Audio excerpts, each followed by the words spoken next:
Hello दोस्तों। आज हम सभी लोग जानते हैं गौतम मुनि ने देवराज इंद्र को श्राप क्यों दिया।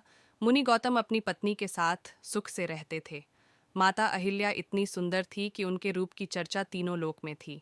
जब यह बात देवराज इंद्र को पता चली तो वो उनके प्रति आकर्षित हो गए। एक दिन जब मुनि गौतम अपनी कुटिया से बाहर गए तो इंद्र गौतम मुनि का रूप रखकर माता अहिल्या के पास आए और उन पर मोहित हो गए। लेकिन जब गौतम मुनि घर लौटे तो अपने ही स्वरूप को देखकर चौंक गए। इंद्र अपने असली रूप में आए और मुनि से क्षमा याचना करने लगे।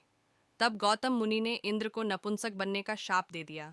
यह शाप अलग अलग पौराणिक ग्रंथों में अलग अलग तरीके से बताया गया है, जैसे कहीं शरीर में 1000 योनियां होने का, और कि तुम शत्रु से पराजित होगे और उनके हाथ बंदी बनोगे जैसा कि मेघनाथ ने किया, और अपनी पत्नी अहिल्या को पत्थर की शिला बन जाने का शाप दिया।